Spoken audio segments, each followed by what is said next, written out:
Bonjour à tous.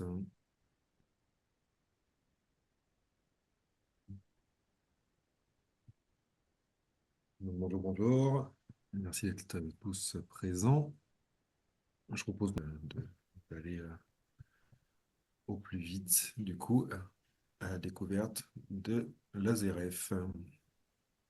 Peut-être, Pierre, tu peux d'ores et déjà partager l'écran?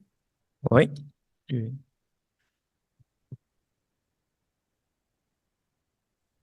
Et puis, le temps que ça se mette en place, bon, on va pouvoir enchaîner à présenter, du coup, cet outil. Peut-être, Pierre va commencer par, en introduction, redire un mot sur la provenance, l'histoire, le laboratoire, votre équipe, peut-être rapidement aussi, se présenter, si jamais certains ne connaissent pas. oui, oui. Donc, je suis Pierre Allez-y. Castendeutsch et je suis maître de conférence à l'Université de Strasbourg et j'enseigne à la faculté de géographie. Donc, je fais mes recherches dans le domaine de la climatologie urbaine et ça fait maintenant depuis une dizaine ou une quinzaine d'années que je développe le logiciel LaserF. Mon laboratoire de recherche, c'est le laboratoire ICUBE de l'Université de Strasbourg. Donc voilà, c'est la présentation. Alors, Allons-y, hein. On peut je peux commencer. démarrer, oui. Oui, oui. Donc là, ma présentation, je vais vous présenter le fonctionnement de l'AZRF, évidemment sans aller dans les équations ni dans les détails trop techniques. Alors la présentation, elle va se dérouler en trois parties. D'abord, je vais vous présenter l'interface du logiciel avec les informations qui sont nécessaires pour le déroulement d'une simulation. Dans un deuxième point, je vais vous présenter la préparation d'une simulation. Et enfin, je vais vous montrer un petit peu comment, dans un troisième point, on peut exploiter les résultats d'une simulation. Donc d'abord, pour ceux qui ne connaissent pas l'AZRF, c'est un logiciel qui est destiné et qui a été conçu pour prévoir l'impact des scénarios urbains sur le microclimat local. Alors en principe, c'est un logiciel qui était destiné au départ uniquement à faire de la recherche. Et actuellement, je cherche à le diffuser auprès des bureaux d'études, notamment les bureaux d'études qui s'intéressent à l'aménagement urbain en liaison avec le climat. Donc l'interface du logiciel, vous l'avez à l'écran ici. Donc c'est un logiciel qui fonctionne sous Windows. Un simple PC suffit. Il se présente sous la forme de deux fenêtres, comme vous le voyez. Donc la fenêtre principale que vous avez là, dans lequel il y a un certain nombre de menus qui vont nous permettre de naviguer à travers l'AZRF. Et puis une seconde fenêtre qui est la fenêtre de visualisation, qui va nous servir à visualiser la scène de simulation et puis les résultats. Donc pour fonctionner, l'AZRF, il a besoin d'un certain nombre d'informations de base. Donc évidemment, l'information primordiale ici, ça va être la géométrie 3D de la scène à simuler, qui va se présenter dans un fichier texte qui est éditable en principe à l'aide d'un logiciel de traitement de texte. Ensuite, le deuxième type d'information nécessaire, ça va être les matériaux. Donc il faut une base de matériaux. Alors cette base de matériaux dans l'AZRF, pour l'instant, elle se présente sous la forme de quatre fichiers distincts dans lesquels il va falloir renseigner des informations comme la conductivité thermique, les albédos, les émissivités, les épaisseurs des couches des différents matériaux qui sont simulés dans la scène. Et la troisième information, bah, évidemment, c'est tout ce qui concerne le forçage météorologique. Donc là, on va devoir lui préciser, comme on le verra par après, notamment tout ce qui est forçage radiatif, vitesse et enfin, vitesse du vent, par exemple, température de l'air dans la zone à simuler. Donc tous ces fichiers-là sont regroupés dans ce qu'on appelle un projet LaserF. Donc là, par exemple, je vais vous ouvrir un projet dans lequel on va vouloir simuler, par exemple ici, un bâtiment, comme vous le voyez. Donc l'ASRF, il a été conçu pour aller jusqu'au niveau des détails LOD3. Donc, vous voyez, par exemple, ici, on peut simuler des balcons. L'ASRF tient également compte des vitrages dans les bâtiments. Donc on peut aller jusqu'à un niveau de détail qui est relativement fin. Je vais vous ouvrir un autre projet ici que j'ai préparé pour la démonstration d'aujourd'hui. Voilà, dans lequel ici on a une scène de simulation qui est très simplifiée, qui est censée représenter une sorte de quartier. Donc là, par exemple, elle fait 250 par 250 mètres de côté. Donc dans cette scène-là, on a un certain nombre d'objets. Par exemple, ici, on a des bâtiments, on peut avoir des arbres, comme par exemple là, on a un arbre qui a été placé dans la zone. Alors, tous ces objets, évidemment, on peut les simuler avec leur forme réelle. Donc là, j'ai choisi des formes relativement simples hein, pour éviter d'avoir des temps de calcul trop compliqués. Mais en principe, on peut avoir des arbres qui sont représentés avec leur forme convexe ou réelle. Vous voyez, par exemple, ici, on peut simuler des toits verts, par exemple, ou dans la rue, des zones de pelouse. Donc, l'ASGRF tient compte d'un certain nombre d'objets. Alors, actuellement, il peut également simuler l'eau, par exemple, des étendues d'eau de différentes natures. Euh, je vais maintenant passer à la présentation d'une simulation. Donc, une fois que la scène a été acquise en termes de géométrie et de matériaux, euh, on va la discrétiser sous la forme de petits triangles. Donc, par exemple, ici, je vais vous montrer comment ça se présente. Voilà. Donc, on discrétise tous les objets, toutes les surfaces sous la forme de petits triangles. Donc, évidemment, cette fragmentation-là, c'est l'utilisateur qui décide de la finesse de la fragmentation qu'il souhaite appliquer. Donc, plus les triangles seront fins, plus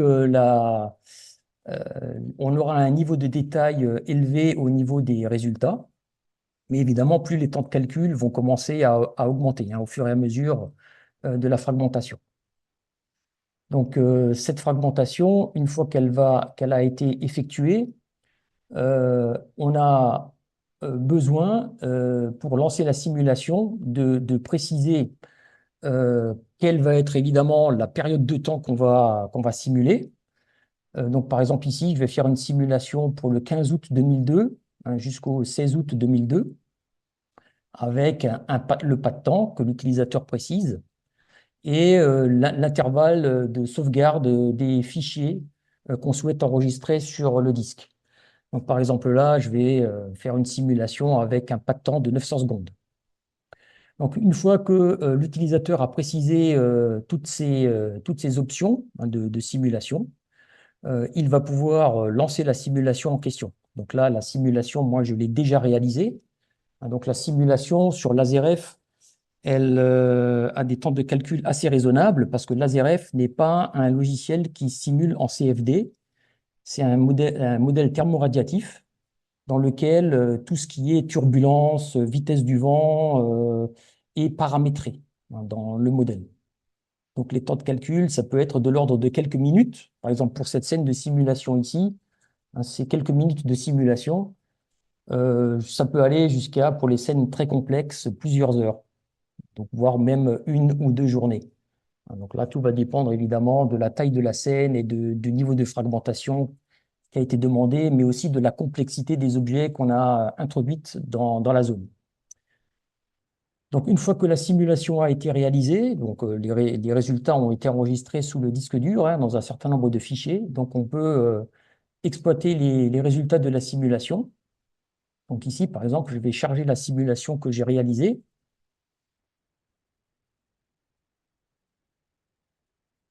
Voilà. Et donc maintenant, tous les résultats sont accessibles. Donc, on peut accéder aux résultats de la simulation sous deux formes. D'abord, en visualisant les résultats directement dans la fenêtre de visualisation que l'on a à gauche ici. Donc, par exemple, là, si je veux visualiser les températures de surface, donc il suffit que je coche température de surface, j'enlève l'option fil de fer et ici, directement, on voit s'afficher les températures de surface dans la scène de simulation. Voilà, on voit bien les zones chaudes là en rouge, et puis les zones fraîches, par exemple ici en bleu, les zones de toiture. Si je veux, par exemple, visualiser là un certain nombre de flux concernant le bilan d'énergie, donc par exemple le rayonnement net, voilà, donc là j'affiche le rayonnement net dans la zone. Voilà, et donc une fois de plus, hein, on peut tourner autour des objets, zoomer, afficher les valeurs que l'on obtient ici. Euh, et on peut également obtenir évidemment le sky view factor. Donc, par exemple ici, voilà, le sky view factor de la zone simulée, mais également, par exemple, ici, les indices de confort. Donc, l'ASRF simule les indices de confort.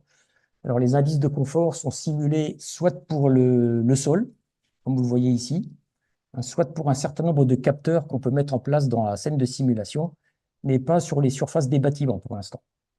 Donc, voilà, on voit ici l'indice de confort, hein. Par exemple, là, c'est la MRT.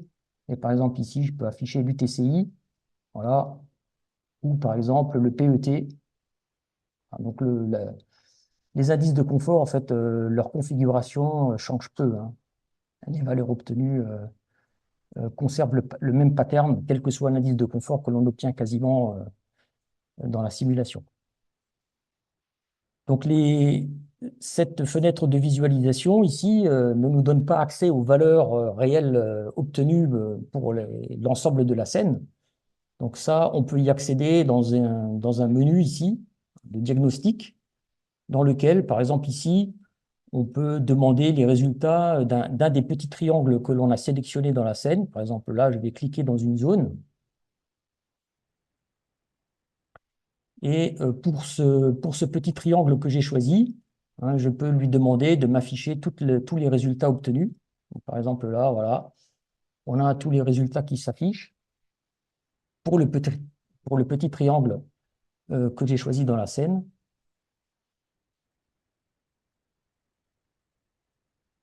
Et une fois que les résultats ont été acquis, eh ben, on peut éventuellement, si on le souhaite, faire un certain nombre de graphiques. Donc, par exemple, là, on peut afficher les courbes du rayonnement net, du flux de chaleur sensible. Il n'y a pas de flux de chaleur latent parce que c'est de la route.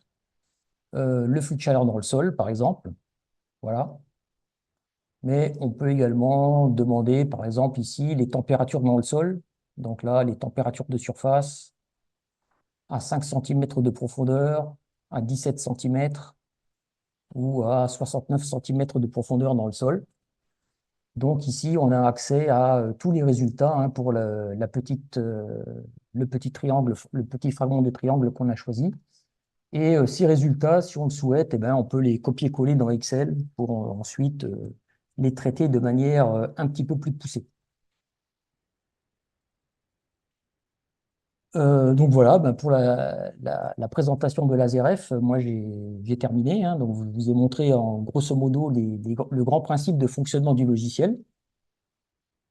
Donc évidemment, l'interprétation des résultats nécessite d'avoir des connaissances en termes de climatologie urbaine. Évidemment, l'interprétation du bilan d'énergie, c'est pas forcément à la portée de tout le monde. Donc pour les bureaux d'études, ce qui va les intéresser, c'est surtout les aspects de confort thermique pour choisir un petit peu les scénarios qui leur paraissent les plus adaptés au projet qu'ils envisagent. Donc là, évidemment, c'est en fonction de l'utilisation qu'on fait du logiciel, on a accès à différents types de variables qui vont permettre aux utilisateurs, bon, ben, de faire leur choix. Voilà. Très bien, merci beaucoup du coup pour la découverte de l'interface surtout de la ZRF. Moi j'aurais quelques questions bien évidemment, mais peut-être qu'il y a déjà des participants qui en ont. On va commencer par laisser la parole aux participants au présent, s'il y a des questions en premier lieu. N'hésitez pas, vous allumez votre micro, prenez la parole, n'hésitez pas.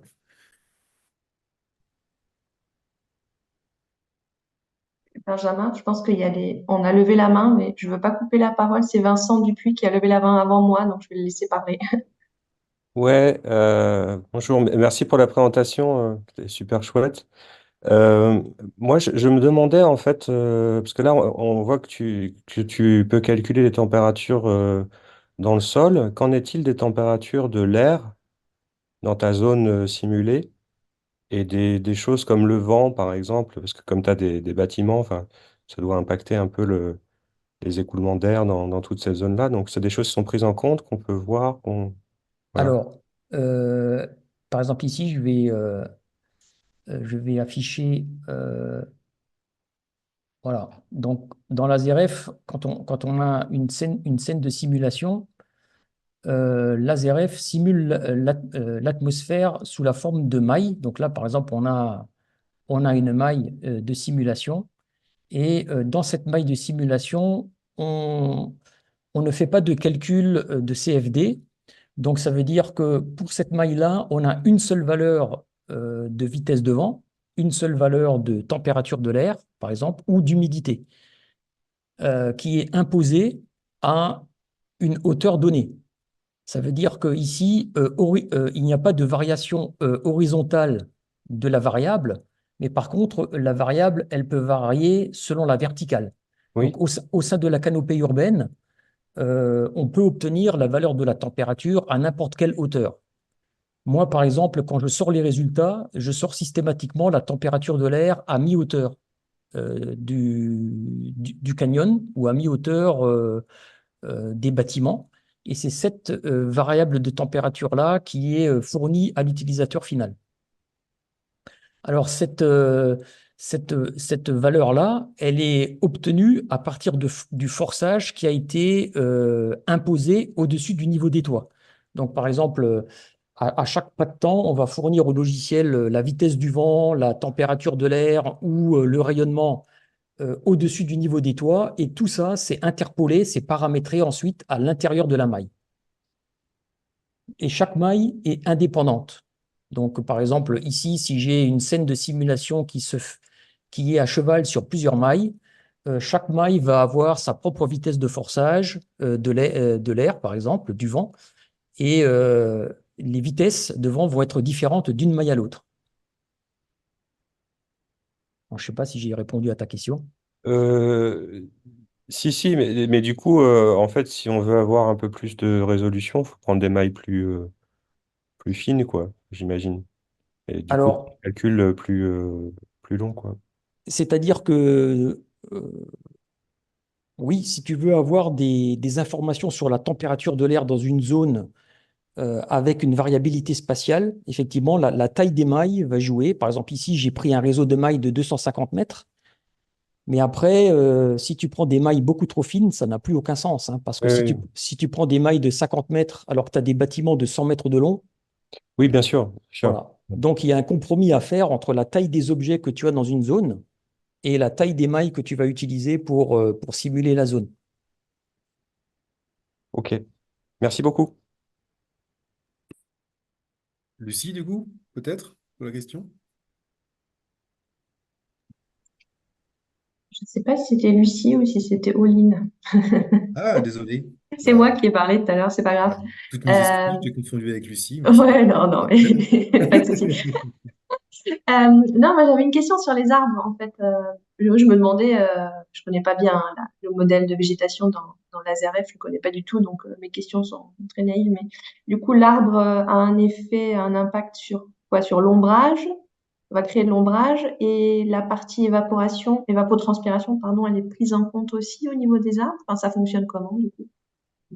Oui, c'est-à-dire que les deux effets sont pris en compte, hein. Il y a donc la température de surface des feuilles, elle est simulée, c'est-à-dire que si tu as un côté de ton arbre qui est éclairé, donc la température des feuilles sera différente par rapport à la température des feuilles de la zone à l'ombre, par exemple. Mais aussi, évidemment, tu auras des flux, hein. Donc, le flux de chaleur sensible de la feuille et le flux de chaleur latent ne seront pas les mêmes en fonction de la température de surface et en fonction de l'éclairement. Donc, la transpiration de l'arbre, elle est simulée. Euh, donc, pour l'instant, cette partie-là n'a pas encore été validée, mais nous, on a des données de flux de sève, hein, on est en train de faire une expérimentation dans Strasbourg, là, pour lesquels on a des données de flux de sève qui vont nous permettre de valider nos algorithmes de transpiration des arbres ici sur 3 espèces. Donc pour l'instant, c'est un algorithme qui a été implémenté, mais qui n'a pas encore été validé. Ok, merci beaucoup. Très bien, donc j'avais vu que Lucie avait levé la main, du coup c'est pour ça aussi que j'avais orienté vers Lucie, mais je ne sais pas si Lucie est toujours là.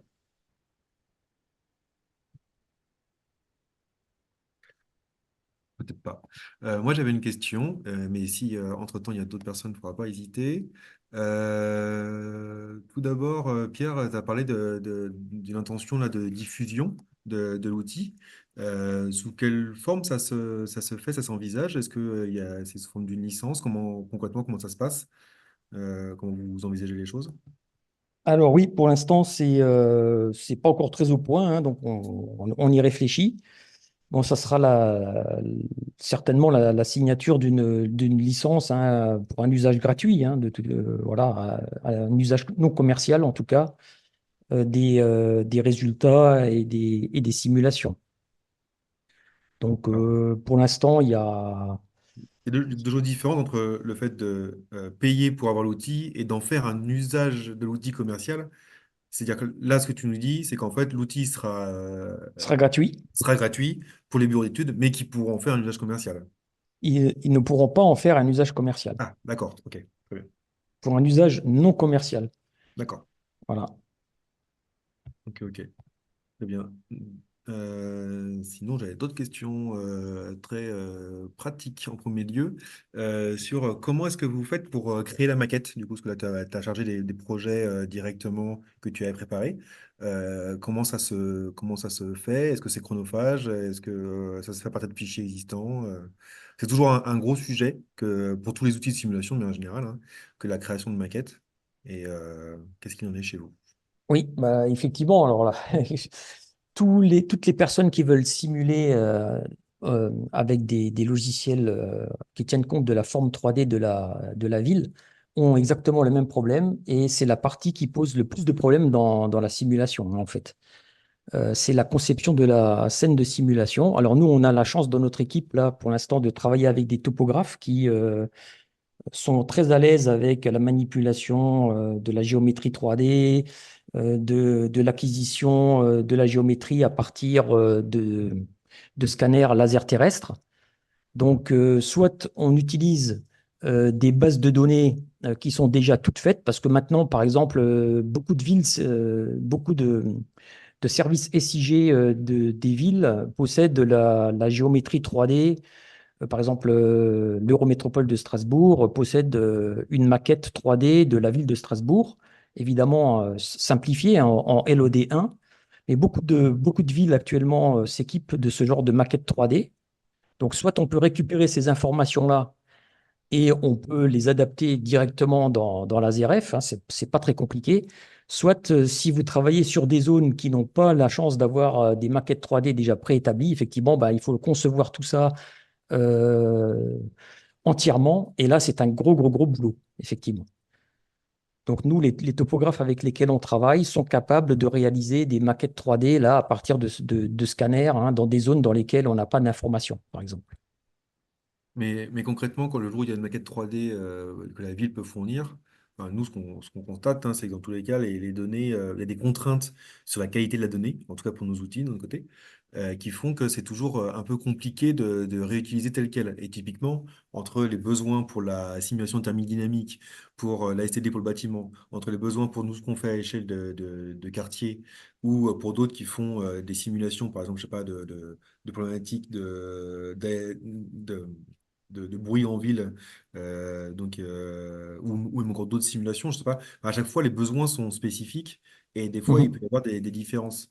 Et donc, vous, le jour où il y a une maquette 3D, c'est facile à intégrer du coup dans votre outil directement? Alors, je dis pas que c'est facile, mais c'est faisable. Moyennant un gros boulot, parfois ça peut prendre plusieurs jours, hein, voire parfois même plusieurs semaines. Mais bon, bah, c'est le préalable nécessaire, hein. De toute façon, il y a pas de miracle. Pour l'instant, on n'a pas de format standard d'échange avec tous nos logiciels divers et variés, qui nous permettent de passer directement voilà, d'une maquette 3D d'un opérateur à nos simulations à nous. Donc là, il y a tout un, peut-être dans l'avenir, un travail à réaliser pour homogénéiser tout ça, ou prévoir des protocoles d'échange, des formats. Alors, par exemple, moi, dans mon logiciel, euh, le, les- les- la géométrie 3D, le plus pratique, c'est de me la fournir dans un format OBJ, par exemple, qui est un format qui est relativement simple, que je suis capable de traiter assez facilement. Et si on me fournit différents bâtiments en format OBJ, ben, je les assemble dans mon logiciel et puis après, je peux faire mes simulations sans trop de problèmes. Mhm. Donc, effectivement, là, il y a un travail à faire. C'est le travail ingrat, hein, avant d'appuyer sur le bouton de la simulation. C'est la préparation de toutes les données qui sont nécessaires euh, à ces simulations, quoi. Ok, bon, c'est le cas de effectivement le cas de tous les outils de manière générale, de manière plus ou moins importante, mais très bien. Là, pour la maquette que tu nous as présentée, est-ce que tu peux nous dire le nombre de mailles qu'il y a sur cette maquette, l'ordre de grandeur? Tu nous as dit que c'est 250 mètres par 250 mètres, et ça représente à peu près combien de mailles dans l'ordre de grandeur? Alors, je vais te le dire, voilà. Donc, ici, on peut savoir. Donc, il y a. Donc, en fait, l'ASRF, c'est une sorte de SIG, hein, qui nous permet aussi d'avoir une idée du contenu d'une scène de simulation. Donc, par exemple, ici, pour la scène en question, donc voilà, il y a 15 618 fragments de triangles, en fait. Ok. Oui, Donc, 15 618, hein, c'est pas beaucoup.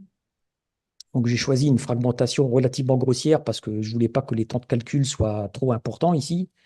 Donc, pour savoir ici, cette scène avec 15 600 fragments là, ça m'a pris 15 minutes. donc, pour calculer sur combien de temps? Là, j'ai calculé une journée avec un pas de temps de 300 secondes. Et puis, mon ordinateur ici, sur lequel je suis en train de faire votre présentation, il n'est pas très costaud. Donc, il n'y a que 4 cœurs dessus. Donc, avec 4 cœurs, ça- une journée, c'est 15 minutes, D'accord. au pas de temps de 300 secondes. Et donc ça, pour faire les calculs d'ensoleillement et les calculs de température de surface, quoi. Tout, tout, tout. Ok. Donc, par exemple, ici, hein, je peux te montrer, par exemple, là, si je choisis, voilà, donc je vais choisir, par exemple, ici, un- une sortie à midi, par exemple, là, à midi 15. Voilà. Si je visualise, par exemple, là, le rayonnement solaire direct, voilà. Donc là, on voit les effets d'ombre, hein. Voilà. Ici, par exemple, là, vous voyez, voilà, tous les effets d'ombre sont simulés. Là, je vais vous montrer le rayonnement net. Voilà. Le rayonnement net qui a été calculé. Donc, on voit l'ombre portée de l'arbre, là, par exemple, là, voilà. On voit bien l'ombre portée de l'arbre. Donc, ici, voilà. Donc, ça, c'est une quinzaine de minutes. D'accord. Ouais. Et donc, du coup, cette durée et ce calcul, est-ce que ça intègre aussi le temps, enfin, le calcul des interréflexions solaires? C'est ça. Alors, Du coup, il y a une complexité, enfin, qu'on nous rencontre, le temps de calcul pour calculer les interréflexions solaires, et donc éventuellement, nous, dans ce qu'on fait aussi, les intervisibilités entre les faces, savoir comment chaque face, chaque triangle se voit l'un l'autre. Est-ce exact. que ça, comment c'est pris en compte? Donc là, par exemple, là, je vais te montrer les interréflexions dans le visible. Voilà, ce que j'appelle moi le solaire entre objets. Voilà, donc là, on voit bien certaines zones qui s'échangent en rouge, beaucoup de rayonnement, par exemple ici. Donc ça, pour simuler ces interréflexions dans l'ASRF, j'ai trois méthodes de calcul. Il y a une méthode de calcul hyper rapide dans laquelle il y a beaucoup de simplifications qui ont été faites, bon, mais qui en même temps n'est pas très réaliste, on va dire. Alors là, les vitesses de calcul, hein, c'est de l'ordre de quelques minutes, hein. Pour une journée comme ça, pour une scène de ce type, c'est quelques minutes. Après, il y a un deuxième algorithme qui est l'algorithme moyen. Donc lui, c'est avec cet algorithme-là que j'ai fait cette simulation. Donc dans cet algorithme-là, on tient beaucoup plus compte des faces vues. Et donc, tous les échanges radiatifs sont simulés entre ces faces qui se voient. Et puis, il y a l'algorithme lent qui, lui, est le plus réaliste. Et alors là, si je prends l'algorithme lent pour cette scène de simulation-là, j'en aurais presque pour 1 heure de simulation. Une journée ici, ça prendrait 1 heure de simulation. Donc, dans la ZRF, on peut choisir différents types d'algorithmes en fonction du réalisme qu'on souhaite obtenir à la fin. D'accord. Et donc là, ce qui est affiché, les 115 watts au mètre carré, j'imagine, pour l'unité, c'est la partie réfléchie qui atteint les surfaces, quoi. Donc en fait, il y a les surfaces qui reçoivent en direct une quantité et qui en plus reçoivent la partie réfléchie de 115 watts au mètre carré. C'est ça? Voilà, c'est-à-dire que ici, par exemple, là où je vais cliquer, là, cette face-là, elle est éclairée. Ce point-là, il est éclairé par le soleil et il envoie du rayonnement vers cette face en rouge ici qui le reçoit. Et sur cette face en rouge qui le reçoit, par exemple là, elle reçoit 108 watts par mètre carré. Tu vois le chiffre ici, 108 watts par mètre carré, c'est le rayonnement qui a été réfléchi essentiellement par cette face-là qui est en train de le réfléchir au pied du bâtiment ici. Ok, très bien pour tout ça. Est-ce qu'il y a d'autres questions Moi, j'avais une question. on t'écoute, Ouais. Adrien. Oui. Là, quand on affichait le rayonnement solaire au pied de l'arbre, j'avais l'impression qu'il y avait les mêmes valeurs qu'au pied des bâtiments, quand c'était le solaire direct. Mhm. Donc, je me demandais comment était considérée la transparence des arbres, par exemple. Ben, la transparence de l'arbre, elle va dépendre de son LAI, hein. Donc là, moi, j'ai mis un LAI qui est assez costaud, donc dans lequel il n'y a quasiment aucun rayon qui passe à travers. En tout cas, le rayonnement solaire direct ici ne passe pas. Sous l'arbre, il n'y aura que du diffus. Et en fonction de la valeur du LAI que vous allez mettre pour chaque arbre, donc chaque arbre pourra avoir sa propre valeur de LAI ou chaque essence d'arbre, on peut mettre des valeurs de LAI différentes pour les essences d'arbres aussi, en fonction de l'essence. Donc là, plus le LAI va être fort, et ben moins le rayonnement passera. J'ai également prévu le cas de l'hiver où le LAI est nul. Voilà. Donc ça va varier dans la saison en fonction du LAI, tout simplement. Ça veut dire que vous avez trouvé des profils de LAI pour les différentes espèces d'arbres? Ah non, alors là, on n'a pas pour l'instant de valeur de LAI pour les réalistes, espèce par espèce. Donc, le LAI que vous mettez pour l'instant dans la ZRF, il est estimé. Voilà. Mais bon, dans la littérature, on a des valeurs de LAI, hein. Dans les revues spécialisées, on peut trouver des valeurs de LAI. Alors, essentiellement pour des forêts. Donc, c'est des LAI pour des essences forestières. C'est pas trop pour des arbres individuels. Donc, c'est aussi ça le problème. Donc, là, il y a tout un travail qui doit être fait là-dessus pour documenter en fonction de l'espèce, en fonction du moment de la saison dans lequel on se trouve, quelle va être la valeur du LAI qu'on va affecter à chaque arbre. Alors pour l'instant, moi je mets des valeurs par défaut. Bon, effectivement, c'est un manque qu'on rencontre, auquel on se confronte tous, plus ou moins, C'est sur cette ça. donnée et la variation de cette donnée en fonction de plein de paramètres d'ailleurs. Je me Euh, permets, Benjamin, il y a Oui, Perrine vas-y. et Aurore qui ont levé la main D'accord. il y a Alors, un petit moi, moment. je débute avec Zoom, donc en fait, je ne Et sais il y a même une pas. question. Non, mais c'est pour ça. Et il y a une question dans J'ai le vu la chat. question de Yogos dans le chat, mais j'ai pas Ouais. vu où est-ce qu'on voit les gens qui lèvent la main. Donc, toutes Ah, mes excuses pour cela. Mais du coup, faut pas hésiter. Je propose à Yorgos de poser sa question à l'oral, qui est sa question dans le chat, si c'est possible pour toi, Yorgos. Et après, Perrine et, je sais plus qui tu m'as dit, Oline, du coup, Aurore. Aurore, Bah, n'hésitez si pas, tu veux, je regarde les mains levées, je te dis je te dirai. très volontiers. Yorgos, est-ce que tu es Ouais, opérationnel, moral? vous Oui, m'entendez? oui, très bien, parfait. Ouais, ouais. Bonjour et merci pour cette présentation. Juste une question par rapport à les réflexions qu'on a discutées juste avant. Et si c'est la réflexion diffuse, Oui. Donc, il n'y a pas la notion d'angle d'incidence sur chaque surface, par Alors exemple. pour l'instant, comme enfin, j'estime que les matériaux avec lesquels les bâtiments sont construits sont suffisamment rugueux pour que la réflexion soit diffuse D'accord, et non pas spéculaire. Donc il y a pas sauf sur les vitres, où là, la réflexion spéculaire est simulée. Mais autrement, par exemple, sur la route, sur l'herbe, sur une façade de bâtiment, c'est de la réflexion diffuse uniquement. d'accord. Merci, merci. Donc, les vitrages sont En aussi spé- simulés. oui, avec une réflexion spéculaire. D'accord, Mais c'est le seul élément de la scène de simulation laser F qui est simulé de manière dont la réflexion sera spéculaire. d'accord. Et il y a une simulation explicite pour chaque vitrage Oui, par rapport à l'orientation, par exemple, la typologie des vitrages.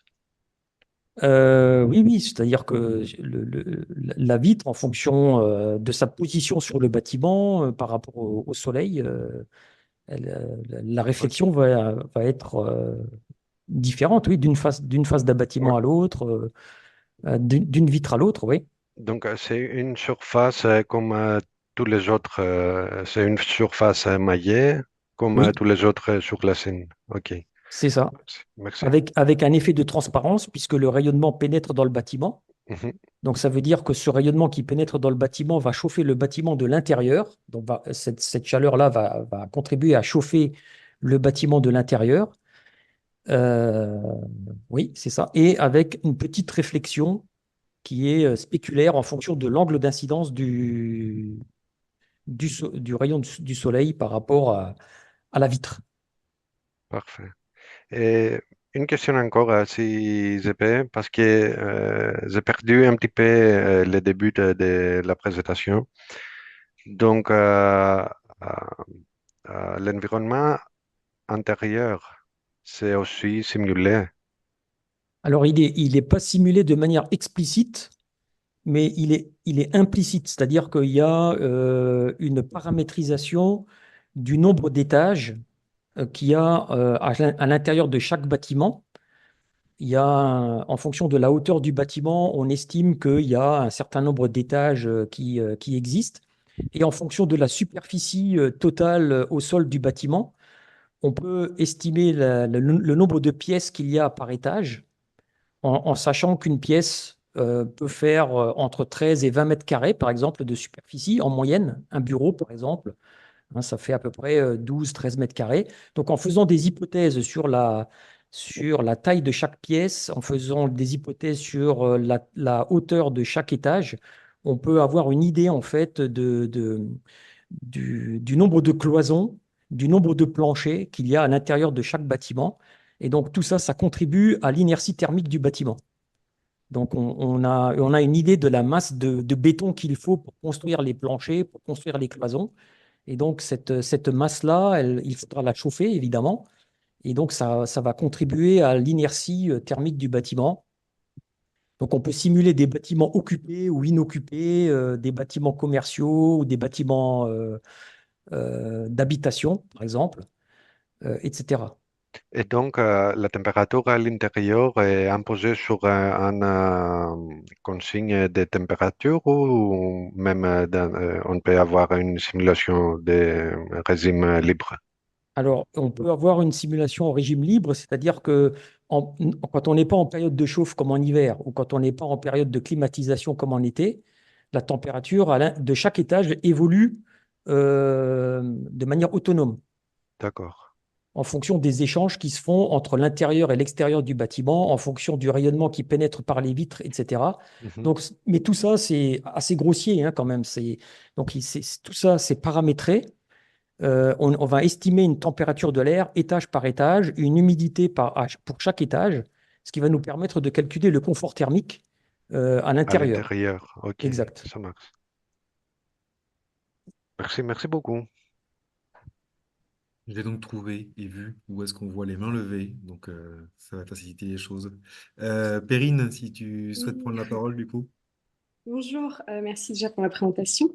Non, j'avais une question un petit peu sur le modèle d'arbre. Je me demandais dans quelle mesure il peut être un peu customisable dans le sens où, par exemple, pouvoir comparer des modèles d'évapotranspiration en changeant certains paramètres internes, enfin, au-delà du LAI, je sais pas, les résistances stomatiques, ou ce genre de choses, ou est-ce que c'est assez fixé et enfin, faut mieux pas trop y toucher, quoi. Alors, en ce qui concerne la forme de l'arbre, ça, l'utilisateur est libre de lui donner la forme qu'il veut. Par exemple, là, moi, pour cet arbre-là, moi, j'ai mis un cylindre, tout simplement, hein.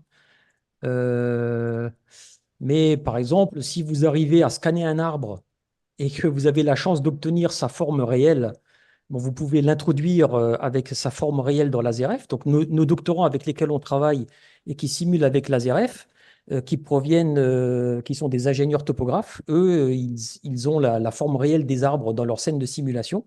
Donc, ça, c'est déjà customisable. Ensuite, le LAI, ben, on peut le faire varier à volonté.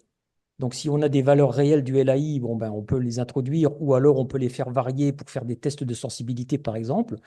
Et ensuite, eh ben, l'équation de résistance stomatique, pour l'instant, elle est codée en dur dans l'ASRF, mais cet algorithme-là, moi, je peux le modifier, hein, il est modifiable, mais l'utilisateur n'y a pas accès. Donc là, en tant qu'utilisateur, on ne peut pas accéder à cette équation-là.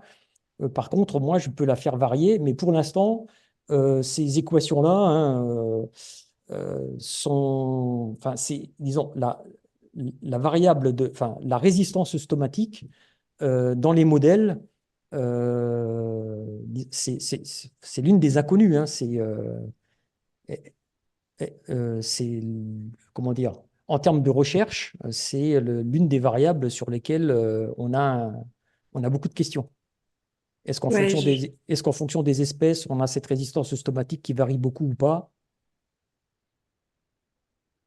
je me demandais par exemple si, ouais, non, mais du coup, c'est vraiment en interne au code, mais si par exemple, on pouvait essayer de voir s'il y avait une certaine réponse avec la teneur en eau dans le sol, par exemple, si on ajoutait ce paramètre-là en plus, mais du coup, là, on revient complètement à toucher le code et donc c'est plus complexe. Alors, la résistance stomatique dans dans l'ASRF, elle va dépendre de la vitesse du vent, du rayonnement solaire, et du déficit de saturation de l'air, essentiellement. Ensuite, on peut la faire dépendre de la teneur en humidité du sol. Pour l'instant, j'ai coupé ce lien avec la teneur en eau du sol parce que pour nous, à Strasbourg, nos arbres ne souffrent pas de stress hydrique. Donc, comme nos arbres ne souffrent pas de stress hydrique, pour l'instant, j'ai supprimé ce lien entre la résistance stomatique et l'humidité du sol. Mais ce lien-là, on peut le rétablir, hein, très facilement. Les équations sont en place et il est possible de faire dépendre la résistance stomatique du taux d'humidité de l'eau dans le sol. D'accord, je vois, merci. Aurore, si tu veux prendre la parole pour la Oui, question que tu avais. oui, bonjour, merci pour la présentation. Ma question, elle est très globale. C'est plus de savoir comment est-ce que du coup l'outil LaserF s'intègre par rapport aux autres outils de microclimat urbain qui existent. Je pensais notamment à Envimet, à Solène Microclimat. Comment ça s'insère dans tout ça? Bah, c'est un outil supplémentaire, tout simplement. Non, mais la différence entre ce logiciel et les autres, c'est qu'il n'y a pas de CFD dedans.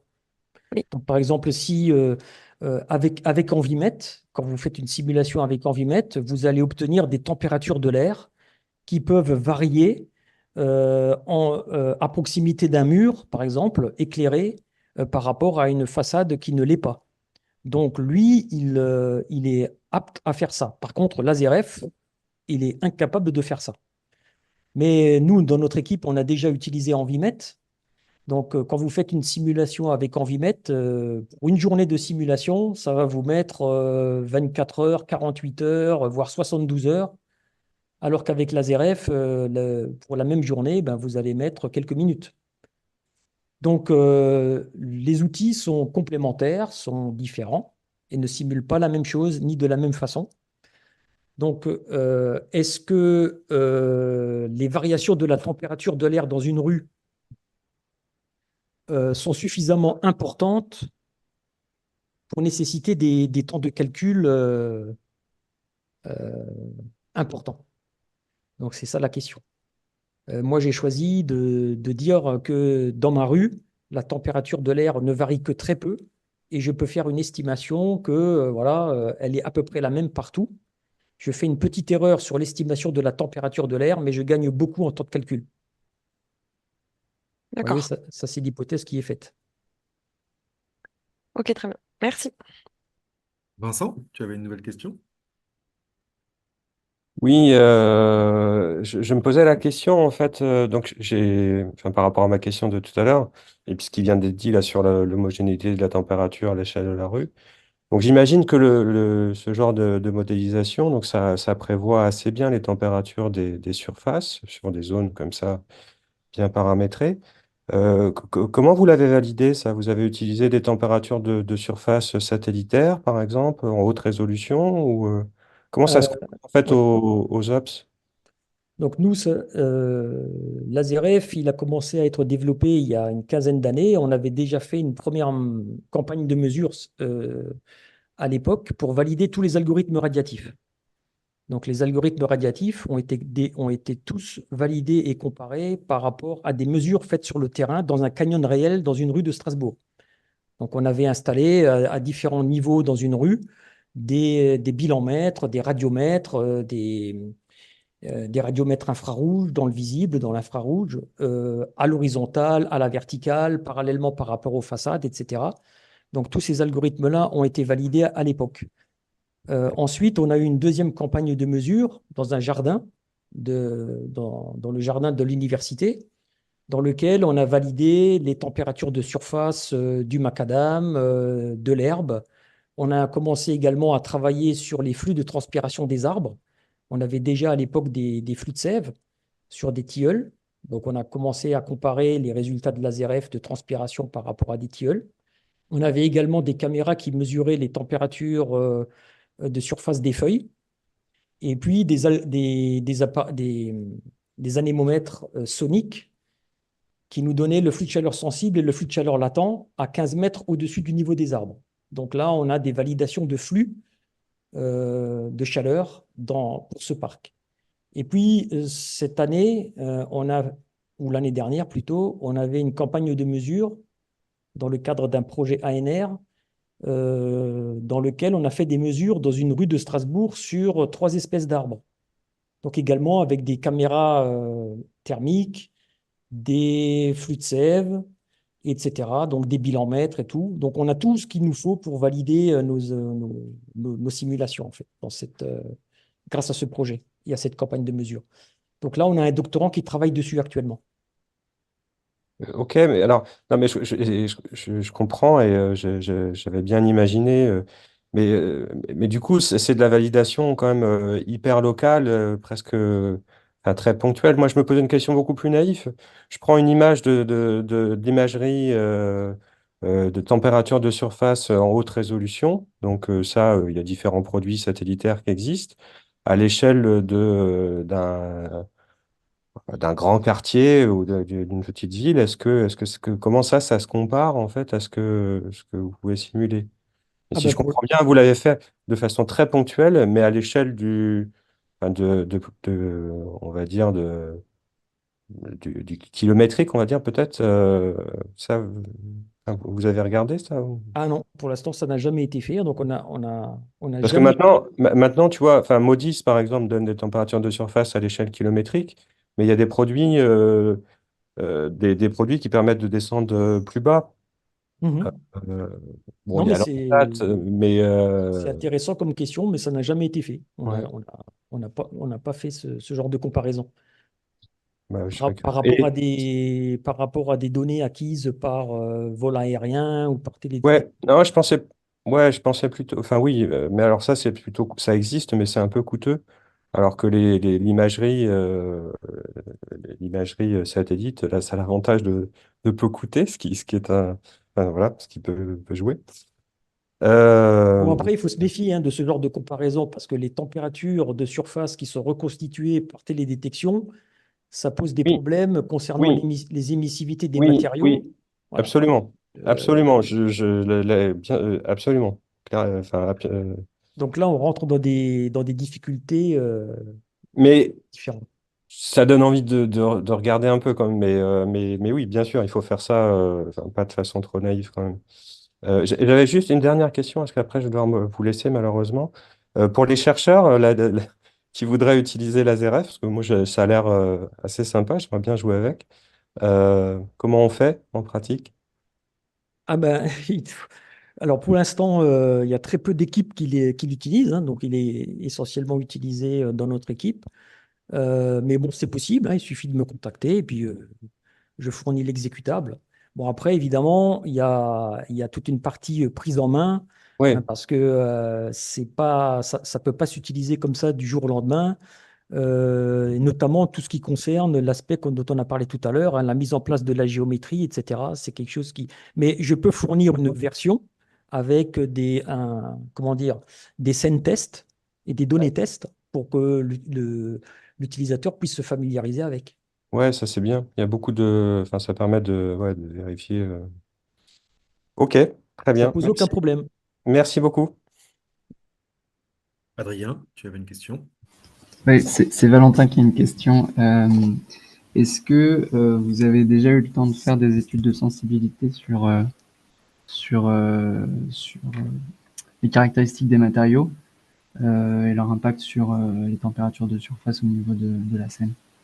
Oui, alors on a vu il y a même une publication hein, là-dessus qui est parue il y a quelques années, dans laquelle une postdoctorante avait travaillé sur les températures de surface sur une façade d'un bâtiment construit en pierre dure. Et donc, elle avait fait des tests de sensibilité pour voir un petit peu, en fonction des valeurs de conductivité thermique, de capacité thermique massique, etc., euh, qu'est-ce que ça avait comme impact sur les températures de surface qui étaient simulées et comparé par rapport à des températures de surface mesurées par une caméra thermique. Donc, le travail a été fait. Ok. Euh, je crois que c'est pour moi.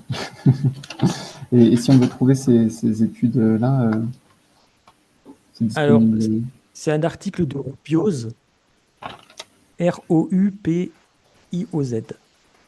Alors, je ne sais plus l'année, mais vous le trouverez facilement, hein. C'est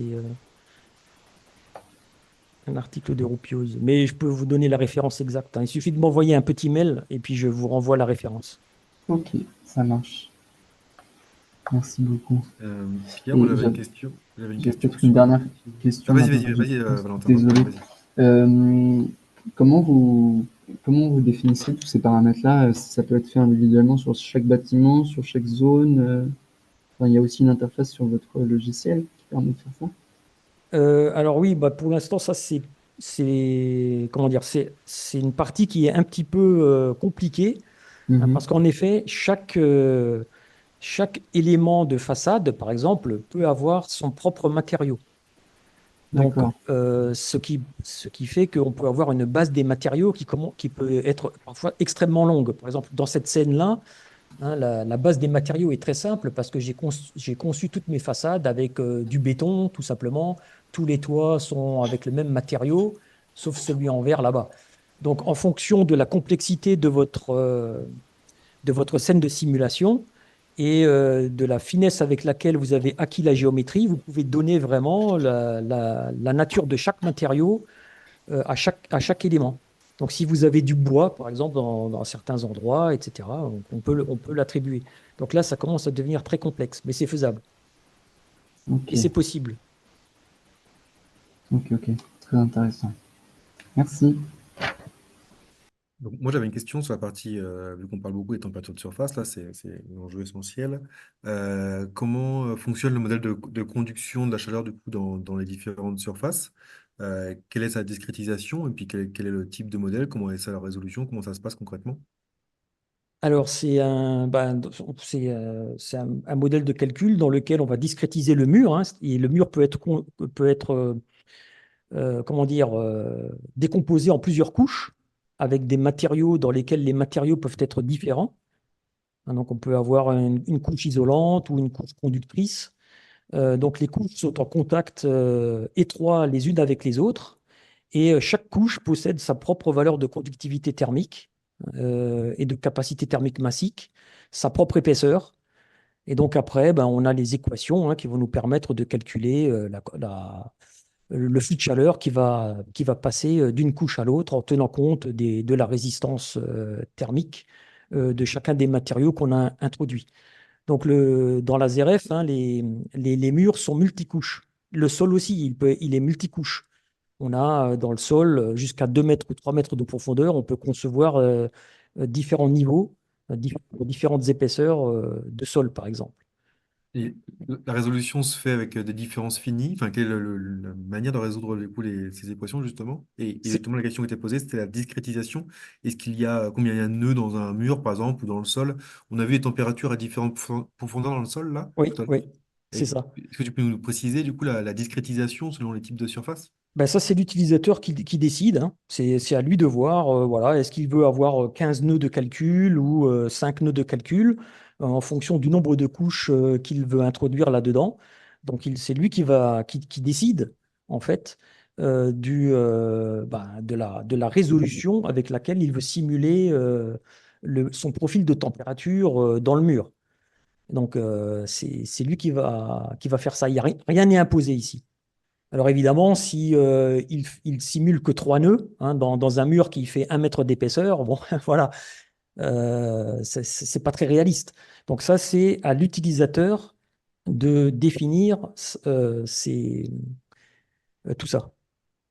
On définit un nombre de nœuds ou on définit la position, par exemple, s'il est à 3 nœuds dans un mur d'1 mètre d'épaisseur, comme tu viens de le citer, Oui. est-ce qu'on peut dire où sont placés ces 3 nœuds ou alors c'est une position régulière au sein de l'épaisseur, en fait? Non, par exemple, si tu as si tu un matériau homogène qui fait par exemple 30 centimètres d'épaisseur, toi, tu peux le décomposer en plusieurs couches. Ce matériau-là, de 30 centimètres d'épaisseur, tu peux le décomposer en plusieurs couches. Et pour chaque couche, il y a trois calculs qui sont faits à chaque interface, donc de chaque côté et au centre. Je ne sais pas si j'ai été clair. Donc, pour une Oui. couche de laser F, tu as trois calculs qui sont faits de chaque côté, à chaque interface, à gauche et à droite, et au centre.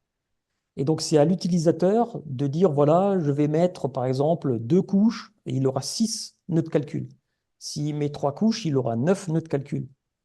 Et puis, c'est D'accord. l'utilisateur qui va définir l'épaisseur de chacune de ces couches. Donc Par la exemple, il peut... discrétisation se fait, par exemple, même si j'ai 30 centimètres de béton, par exemple, je peux C'est dire ça. 3 couches de 30 centimètres et donc du coup, ça me fait réduire enfin, ça me fait améliorer la discrétisation, quoi. Et si tu as un matériau de 30 centimètres d'épaisseur, tu peux faire 3 couches de 10 Oui, centimètres. oui, ok. Voilà, exact. Même si c'est le même, oui. Et même si c'est le même, tout à Oui, fait. oui, ok. Et puis, donc là, tu auras, par exemple, avec 3 couches, tu auras 3, 5, 7, voilà, 7 nœuds, si je ne me trompe pas. Ok, ok. Très bien. Eh bien, très bien. Il n'y a plus de main levée, mais est-ce qu'il y a d'autres questions? Sinon, il est 14 heures, on a bien échangé. Mais ne pas hésiter le cas échéant, s'il y a d'autres questions. Ou est-ce que toi, Pierre, tu souhaites rajouter quelque chose à l'ensemble de cette présentation? Ben, je vous remercie à tous de vous être connectés pour écouter la présentation. Et j'ai été ravi d'échanger avec vous, en tout cas. Super, moi ça m'a paru très intéressant en Aussi. tout cas. Il y a pas mal de questions, c'est bien que ça suscite l'intérêt également. Et puis voilà, on s'était donné 1 heure, donc on a tenu le délai. Et puis bah, on se retrouvera prochainement pour d'autres présentations de ce registre-là, pour d'autres outils. Merci à tous, merci Pierre. Et Merci puis beaucoup. dans ce cas-là, on en reste là. Ah, une petite dernière question manifestement, juste avant de partir. Merveille avait une question manifestement, de dernière minute. Merveille, si tu veux prendre la parole. Vous m'entendez? Oui, on t'entend. Oui, j'ai une question. Je n'ai pas suivi toute la partie. Je suis désolé, je suis arrivé en plein milieu. Mais je ne sais pas, est-ce qu'ils font aussi le confort ou c'est juste les températures des surfaces et les échanges radiatifs dans la scène? Pas compris la question. Alors, la question est de savoir si l'outil traite le confort thermique en plus des flux radiatifs et des températures de surface. Effectivement, Merveille, j'ai vu que tu es arrivé en cours de présentation et ça a été présenté au début dans les variables qui étaient disponibles dans le calcul, les différentes variables de confort qui sont calculées. C'est ça. Pierre, si tu veux, je peux te laisser remontrer l'écran vite fait pour montrer les différentes variables que tu calcules peut-être? Oui, alors effectivement. Donc, par exemple, là, voilà, le confort thermique. Ici, vous avez par exemple là le PET. Voilà. Donc, on voit bien le PET. Donc, il y a tous les principaux indices de confort qui sont calculés, hein. Vous avez l'UTCI, vous avez la MRT évidemment, le PMV, le PPD, le WBGT, le PET, le ET. Voilà, le NET, enfin bon, voilà, vous avez les principaux indices de confort sont simulés par l'ASRF. Donc ici, par exemple, pour uniquement le sol. Hein, donc ces indices de confort sont calculés pour les surfaces de sol uniquement. Après, dans chaque bâtiment, par exemple, on peut obtenir un indice de confort par étage, comme je l'ai expliqué tout à l'heure, hein, puisque on discrétise les immeubles, l'intérieur des immeubles. Donc là, tous ces indices de confort sont calculés à l'intérieur des bâtiments, mais par étage, cette fois-ci. Et en plus, si vous avez par exemple sur le terrain une boule noire qui est installée quelque part, qui mesure le confort thermique, ce capteur-là peut être comparé par rapport à des capteurs fictifs qui peuvent être introduits dans la scène de simulation n'importe où. Donc par exemple, je peux introduire ici, dans n'importe quel endroit de cette scène, un capteur à l'emplacement exact qu'il occupe sur le terrain. Et ce capteur-là me donnera tous ces indices de confort également. Donc, votre modèle de TMRT, c'est plutôt une boule noire, c'est ça? Alors, c'est une sorte de cube qui est placé à un endroit donné. Ok. Et les 6 faces du cube reçoivent le rayonnement solaire et infrarouge. Et avec tout ça, on peut calculer une TMRT. Ok. Donc, c'est une méthode de 6 directions, c'est ça? C'est ça. Ok. Après, le capteur, je peux lui donner une autre forme, hein. Pour l'instant, il a la forme d'un cube, mais je peux lui donner la forme d'un cylindre, je peux lui donner la forme d'une sphère, voilà. Mais ça change pas grand-chose, hein.